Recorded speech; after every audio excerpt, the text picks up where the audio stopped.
Bonjour à tous et bienvenue dans une nouvelle vidéo. Sur cette chaîne, j'aide les enseignants comme moi à gagner en efficacité et à développer leur créativité. Aujourd'hui, je vous fais découvrir la façon dont je compte me présenter aux élèves pendant la première heure de cours. C'est la première fois que je crée un Geniali. Dans un premier temps, je vais vous montrer donc la présentation Geniali que j'ai créée pour me présenter à mes élèves et dans un second temps, je vous donnerai quelques clés pour réussir à créer votre propre diaporama Geniali pour vous présenter à votre tour à vos élèves. Alors nous voici sur la page d'accueil avec un petit mot donc de bienvenue. C'est une activité de brise-glace en fait. Je commence par moi me présenter. Cette activité est inspirée de la vidéo de Laura Caldas dont je mets le lien dans la description pour les professeurs d'espagnol.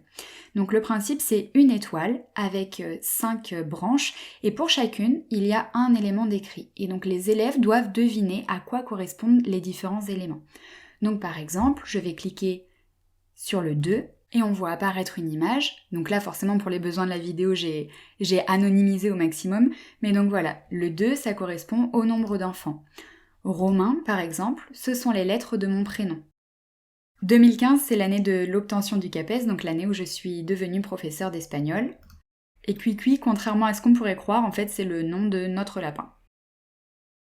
Donc voilà, c'est juste quelques petites informations. Je commence par moi me présenter pour qu'ensuite les élèves puissent se présenter à moi. Je clique sur la flèche pour passer à la diapo suivante. Donc cette fois-ci, c'est une sorte de photo de classe et à chaque fois au survol, on va avoir des questions. Donc quelle est la matière que tu préfères? Quel est le sport que tu préfères?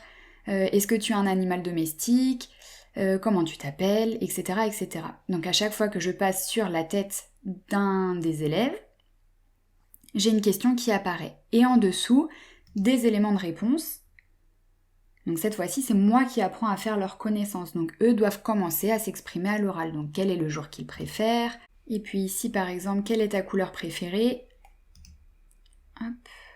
On a un poster qui apparaît avec différentes couleurs et ils peuvent répondre. Une fois que cette activité à l'oral est terminée, je les invite à compléter leur petit chevalet de présentation avec leur prénom, leur date de naissance, leur couleur préférée, le métier qu'ils aimeraient faire plus tard et la matière qu'ils préfèrent.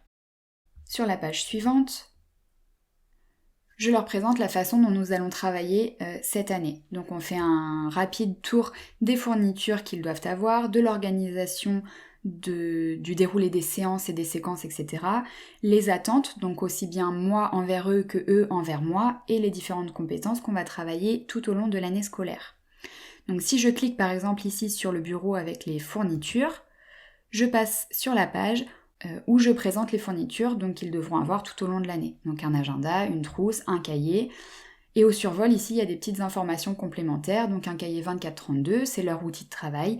Et on n'aura pas de manuel scolaire cette année. Et donc c'est leur cahier qui va être construit comme un manuel.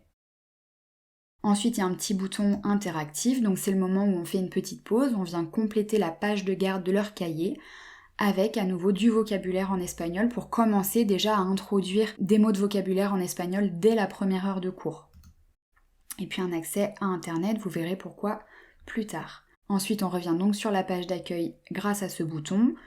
Au niveau de l'organisation, donc je présente la façon dont ils vont tenir leur cahier, la façon dont moi j'interprète et je mets en place la classe inversée dans les cours d'espagnol au collège. Et ensuite, ils devront, donc à l'issue de la première heure de cours, regarder cette vidéo pour la présentation du site internet Live Worksheets que j'utilise pour différents exercices et activités en ligne, voire même pour certaines évaluations. On revient sur la page d'accueil. Ensuite, au niveau des attentes, je leur dis que pour moi, donc, pour que le cours se déroule correctement et que tout se passe bien, pour moi c'est 50-50. Je fais 50% du travail et ils font 50% du travail. Qu'ils doivent adopter une bonne attitude pour réussir, que ce soit en classe ou à la maison, et que pour moi les deux ont autant d'importance. Et enfin, que le fait de mettre en place la classe inversée, ça demande forcément de leur part de se montrer autonome et responsable parce que je ne peux pas faire à leur place ce qu'ils doivent faire chez eux. Et c'est indispensable pour le travail qu'on fera ensuite en classe. Donc, on revient là, j'ai rajouté ici, j'avais oublié le petit bouton pour passer à la suite. Donc ici, j'invite les élèves à pour qu'on discute ensemble en fait de la façon dont doit se dérouler une bonne heure de classe, qu'est-ce qu'on y entend, comment ça se voit et qu'est-ce qu'on ressent, donc l'état d'esprit dans la classe, etc. Est-ce que c'est complètement le bazar, est-ce que c'est organisé, est-ce que il y a beaucoup de bruit, est-ce que c'est silencieux, etc., etc. On revient à l'accueil et maintenant au niveau des compétences, je liste les 5 compétences de communication langagière qui vont être travaillées tout au long de l'année scolaire. Donc même chose, j'avais oublié le petit bouton pour la suite.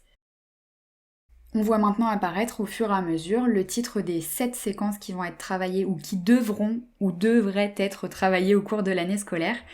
Et donc j'ai le titre ici et la compétence langagière qui va être principalement travaillée et l'intitulé de la tâche finale. Et ce pour les 7 séquences de l'année scolaire. Donc une fois que vous êtes donc sur Google, que vous vous connectez à Genially, vous allez pouvoir entrer, donc vous connecter ou vous inscrire. Donc moi j'ai déjà un compte, je vais directement au niveau du bouton de connexion. Donc quand vous êtes sur la page d'accueil de Genially, vous avez la possibilité donc de créer un nouveau Genially et partir donc d'une page blanche. Donc je vous montre rapidement comment ça se fait et on reviendra ensuite sur la présentation de début d'année. Donc là j'ai choisi de créer une présentation, vous pouvez aussi créer des infographies, des jeux interactifs, des images interactives, des vidéos de présentation, un guide, du matériel de formation et puis d'autres éléments. Donc je clique sur créer, vous avez différents modèles qui vous sont proposés, donc certains sont réservés au plan payant et moi je suis partie de la présentation basique, donc je clique sur le plus. On choisit les couleurs principales du document, donc j'étais restée sur le bleu. J'utilise ce modèle. Vous choisissez les pages que vous souhaitez insérer à votre présentation, sachant que vous pourrez y revenir par la suite. Donc je sélectionne juste la première et j'ajoute. Et donc lorsque vous ouvrez une nouvelle présentation, vous arrivez directement au niveau de l'onglet Pages qui est dans le menu latéral sur la gauche.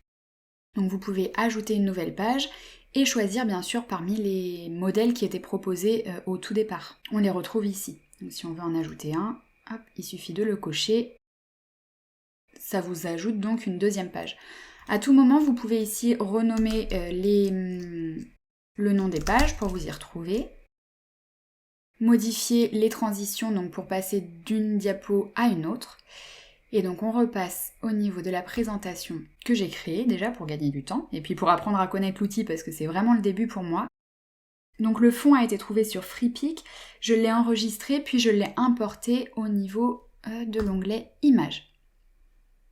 Donc en cliquant ici, je suis allée chercher sur mon ordinateur le document en question. Ensuite pour jongler d'une page à une autre, il faut retourner dans l'onglet Pages et ici, pour la deuxième page, dans l'onglet Ressources, j'ai ajouté une forme, donc une étoile, ici, et j'en ai en fait superposé deux et j'ai juste changé la couleur pour réussir à créer une sorte de contour. Donc pour changer la couleur, c'est ici au niveau du petit bouton de couleur. Dans l'onglet Texte, j'ai ajouté un paragraphe. Et puis j'ai changé donc la police d'écriture. Et puis j'ai ajouté un fond. Donc ici, la couleur de surlignage, j'ai mis du blanc. Et pour chaque élément, j'ai ensuite paramétré l'interactivité. Donc on peut choisir d'ajouter, donc l'interactivité c'est ici le petit point. On peut choisir d'ajouter une étiquette, donc quand on a peu de contenu à ajouter, ou une fenêtre. Ou bien on peut faire un lien de renvoi vers une autre page, donc vers une autre diapositive de votre diaporama, ou un lien de renvoi vers un média extérieur autre que Genially. Et donc ici, j'ai rajouté l'image. Donc j'ai fait le petit montage sur Canva, je l'ai enregistré sur mon ordinateur, puis je l'ai importé à cet endroit-là. Ensuite, on clique sur sauvegarder. Donc ici, vous pourrez fouiller, on peut choisir la taille de l'image ou de la fenêtre, etc. Vous pouvez bien sûr ajouter avant ou après du texte. Et puis donc après on retrouve une barre d'édition un petit peu classique comme sur un traitement de texte que l'on a l'habitude d'utiliser. Donc vous pouvez insérer au niveau donc des étiquettes, des fenêtres, etc. Vous pouvez ajouter un lien, une image, une vidéo, un tableau ou même importer un élément multimédia qui vient de l'extérieur. Donc je vais vous le montrer juste après. Donc là, en l'occurrence, j'ai ajouté une image, mais ici, par exemple, pour 2015, j'ai ajouté un GIF. Donc pour cela, je suis allée dans l'onglet mode HTML. Quand vous arrivez sur GIFy, que vous avez sélectionné l'image ou le GIF en tout cas que vous préférez, vous cliquez sur Embed. Vous pouvez copier tout ce code et ensuite vous le collez à cet endroit-là. Et quand vous faites sauvegarder et que vous allez dans l'aperçu, vous allez voir que le GIF a été directement importé. Vous n'avez pas eu besoin de le télécharger ou de l'enregistrer sur votre ordinateur. Ça s'est fait automatiquement. Au niveau de la page suivante, j'ai ajouté donc un titre depuis l'onglet texte. J'ai ajouté un fond, donc à nouveau de type photo de classe que j'ai trouvé sur Freepik. Et ensuite, dans l'onglet éléments interactifs, j'ai ajouté différents boutons. Et donc tout à l'heure, vous vous souvenez, je vous avais montré, à chaque fois qu'on passe sur la tête d'un des élèves, on voit apparaître un message. Et bien en fait, c'est un bouton interactif que j'ai ajouté et dont j'ai diminué la transparence. Vous voyez, si je l'augmente à nouveau, on voit le bouton apparaître. Mais moi, je ne veux pas qu'il masque le visage des élèves. J'ai baissé la transparence, mais j'ai quand même ajouté un élément d'interactivité ici. Donc j'ai créé une étiquette avec la question. Donc les emojis ici, vous pouvez les ajouter ici via l'onglet émoticône. Voilà. Ensuite, on sauvegarde. Et donc j'ai procédé exactement de la même manière pour tous les visages et pour tous les indices en dessous. Donc pour les professeurs d'espagnol, si ça peut vous intéresser, les différents posters en fait ici viennent du site ABCDL. Les posters servent de support pour que les élèves puissent dire une première phrase alors que c'est leur première heure de cours d'espagnol. Et ici j'ai rajouté une cloche, donc c'est à nouveau un élément interactif dont j'ai modifié la couleur pour le différencier un petit peu des autres. Et puis ici, dans l'interactivité, j'ai ajouté cette fois-ci une photo. Donc quand vous cliquez sur insérer une image, vous pouvez cliquer pour parcourir ou bien déposer une image qui est directement sur votre bureau. Alors, page suivante, à nouveau le fond vient de Freepik. Et puis ici, j'ai ajouté simplement un élément de texte que j'ai placé sur chaque bureau. Et cette fois-ci, en cliquant sur l'élément de texte, j'ai ajouté de l'interactivité, mais cette fois-ci, c'est un lien vers une autre page. Donc je suis sur la page numéro 4, la page menu, et lorsque je vais cliquer sur l'élément fourniture, eh bien ça va me renvoyer directement à la page fourniture. Donc je vous le remontre au niveau de l'aperçu. Ici on ne voit rien de particulier, mais lorsque je clique sur fourniture, ça me renvoie automatiquement à la page de fourniture. Et ici au niveau du bouton accueil, lorsque je clique dessus, je reviens sur la page de menu. Même chose, pour l'organisation, je clique dessus, ça me renvoie automatiquement vers la page de l'organisation. Et le bouton d'accueil qui me renvoie sur la page menu. Donc je reviens dans l'éditeur. Alors petite précision, ici, au niveau du bouton de navigation, j'ai sélectionné le mode de navigation microsite pour retirer les flèches un petit peu traditionnelles qui permettent de passer d'une diapositive à une autre. Puisqu'en fait, j'ai créé moi-même des renvois d'une page à l'autre. Donc je vous remontre et j'ai soit le bouton suivant pour passer à la page suivante, soit lorsque je suis à l'intérieur entre guillemets d'un menu, j'ai rajouté un bouton d'accueil pour revenir ici. Donc pour voir un petit peu plus en détail la page donc fourniture, donc c'est la même démarche que pour les pages précédentes.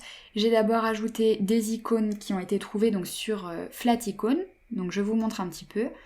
Par exemple, on sélectionne un crayon, on va choisir celui-ci. Donc vous voyez qu'il y a des icônes qui sont gratuites pour le plan gratuit. Et lorsqu'il y a une petite couronne ici, c'est qu'elles font partie du plan premium de Flaticone. Vous pouvez télécharger le PNG en cliquant sur ce bouton. Et sans avoir besoin de l'ouvrir, vous pouvez directement aller dans l'onglet Images ou dans l'onglet Insérer, ça fonctionne pareil, et faire coulisser l'élément qui vient d'être téléchargé à cet endroit-là. Ensuite, vous n'aurez plus qu'à cliquer dessus pour l'insérer dans votre présentation. Alors rapidement, quand on a un élément qui est ajouté, vous voyez différents repères apparaître à l'écran pour vous aider à positionner. Donc là, par exemple, je suis à la fois au centre et au milieu de la page. Et puis pour redimensionner, je clique sur les côtés et je peux également faire pivoter l'image d'un côté, de l'autre, voilà. Donc je la supprime, je n'en ai pas besoin. Donc pour chaque icône, j'ai ensuite ajouté le vocabulaire en espagnol, donc un agenda, une trousse, un cahier. Ici, j'ai ajouté donc un bouton interactif et au niveau de l'interactivité, j'ai ajouté la page de garde que nous allons compléter ensemble dans la page organisation. J'ai ajouté 3 icônes d'ordinateur directement depuis l'onglet ressources proposé par Genially, donc qui propose une banque d'icônes, de formes, de graphiques, etc., même d'illustrations. Et donc moi je suis allée dans les icônes et dans la barre de recherche j'ai marqué ordinateur. C'est celui-ci, donc on clique dessus pour l'insérer à la présentation. Et une fois qu'on en a sélectionné un, Genially vous propose une sorte de sélection magique, un petit peu comme on peut retrouver sur Canva, avec d'autres formes un peu similaires. Pour insérer un élément dans votre Genially, donc soit vous avez la possibilité de cliquer dessus et ça l'intègre, ou bien vous faites glisser, un système de glisser-déposer, et ça l'ajoute de la même façon. Vous pouvez personnaliser l'icône, donc en jouant comme tout à l'heure avec la transparence. Vous pouvez aussi en changer la couleur. J'ai changé la couleur de chaque icône, donc avec les couleurs de document, puisque moi j'étais dans un ton un petit peu bleu. Au fur et à mesure que vous utilisez des couleurs, elles viennent s'ajouter à couleurs récentes. Vous pouvez bien sûr ajouter le code X si vous avez une couleur précise à ajouter. Vous pouvez vous servir des paramètres avancés pour sélectionner une couleur précise, ou bien directement au niveau des échantillons. Et ensuite, pour ajouter donc les vidéos, alors je fais une précision, c'est un diaporama à destination des élèves et je ne leur fournis pas le contenu directement de la chaîne Docent Télé. C'est sur ma chaîne perso que j'héberge en fait les vidéos pour la classe inversée. Dans l'onglet Insérer, vous avez la possibilité d'ajouter de l'audio, mais ça c'est uniquement pour les plans premium. Donc moi j'ai le plan gratuit, mais pour les vidéos ça fonctionne sans problème. Donc par exemple ici, je vais copier l'adresse du lien. Donc ça fonctionne aussi en prenant directement l'URL en haut de votre page de navigation. Et donc vous allez pouvoir ici coller le lien, puis cliquer sur la flèche et ça intègre directement la vidéo. Donc là on voit cette vidéo n'est pas disponible, mais quand on passe au mode aperçu, le lecteur apparaît. Là j'ai des vidéos qui sont en petit format, mais une fois que je lance la lecture, je peux l'agrandir et le projeter en plein écran aux élèves. Donc on revient dans le mode éditeur. En fait j'ai choisi d'ajouter des vidéos parce que ça me permet d'illustrer mes propos et puis de varier les supports pour que la première heure de cours soit dynamique. Donc pour gagner du temps, je vous passe pas les vidéos en entier, mais vous retrouverez la semaine prochaine sur cette chaîne ma vidéo pour la tenue du cahier expliquée aux élèves et dans les semaines prochaine, ma vision de la classe inversée expliquée aux élèves. Donc si ce n'est pas déjà fait, pensez à vous abonner à la chaîne et à activer les notifications pour être averti de leur publication. Donc une fois collé, vous cliquez sur la flèche et votre vidéo s'ajoute à votre présentation. Vous pouvez cliquer sur l'icône configuration et puis modifier les réglages. Vous pouvez même faire commencer la lecture après quelques secondes pour passer l'introduction par exemple. Donc là j'ai vérifié, il y avait 6 secondes d'introduction. Donc logiquement, si je repasse dans le mode aperçu, maintenant quand je vais lancer la vidéo, ça devrait passer l'introduction et commencer directement le contenu au bon moment. Voilà. Donc on passe à la page suivante. J'ai dupliqué cette page parce qu'il y a des éléments que je veux faire apparaître seulement après, donc ceux-là. J'ai ajouté un titre depuis l'onglet texte. Et ensuite, au niveau des petits post-it, je les ai directement trouvés dans l'onglet ressources, dans les formes. Et puis en descendant, voilà, on voit différents post-it apparaître. Donc même chose, soit on clique dessus, soit on fait un glisser-déposer pour l'insérer à la présentation. Et ensuite, vous pouvez en changer les couleurs. J'ai groupé ces différents éléments. Donc pour grouper, on clique sur le premier élément, on maintient la touche majuscule enfoncée, puis on sélectionne les autres. Et ensuite, il n'y a plus qu'à cliquer ici sur... Donc là, forcément, c'est dégroupé, mais si par exemple, je vous montre ici avec les différents boutons, hop, j'en sélectionne plusieurs et je clique ici sur le bouton grouper. De cette façon, je peux appliquer une animation, un effet d'entrée ou de sortie par exemple, groupé. Donc tous les post-it vont arriver à l'écran au même moment. Donc je vous le montre ici dans l'aperçu. Voilà, au lieu qu'ils apparaissent en décalé, ils apparaissent tous ensemble. Donc là, il n'y a rien de plus puisque ce sera au tableau avec un marqueur que je vais compléter en fonction des propositions des élèves. Et donc on passe aux 2 dernières pages, donc même chose. Donc j'ai un titre ici et les différentes compétences de communication langagière que j'ai ajoutées ici. Donc pareil, dans l'onglet interactivité, je vous ai montré, on peut ajouter directement du texte. On n'est pas obligé d'ajouter un lien, une image, etc., etc. On peut se contenter d'ajouter du texte, mais qui du coup n'apparaîtra à l'écran qu'au survol de la souris. Ou au clic d'ailleurs. Et donc ensuite, j'ai ajouté ici du texte. Donc directement dans l'onglet texte, j'ai ajouté un bloc de texte. Donc je suis allée chercher, il me semble, celui-ci. Je l'ai intégré. Donc là, je le réduis pour vous le montrer. Et les éléments ici sont séparés. Et j'ai changé simplement la couleur de la barre. Voilà. Et au niveau, ensuite, j'ai tout sélectionné. J'ai groupé et j'ai ajouté l'interactivité avec une étiquette. Donc j'ai procédé exactement de la même manière pour les 7 blocs de texte avec le numéro et le titre des séquences de l'année. Et donc pour chacun, j'ai ajouté la compétence principale travaillée et un énoncé rapide de la tâche finale. Donc voilà, on arrive au terme de cette vidéo, j'espère qu'elle vous a plu. Donc c'est qu'un début, c'est la toute première présentation que je crée avec Genially, donc j'ai encore plein de choses à découvrir et du coup forcément plein de choses à vous présenter par la suite. Donc si ça vous intéresse, n'hésitez pas à me le dire dans les commentaires, à liker la vidéo et à la commenter si elle vous a plu pour aider la chaîne à se faire connaître. Et on se retrouve la semaine prochaine donc pour la vidéo de présentation de la tenue du cahier.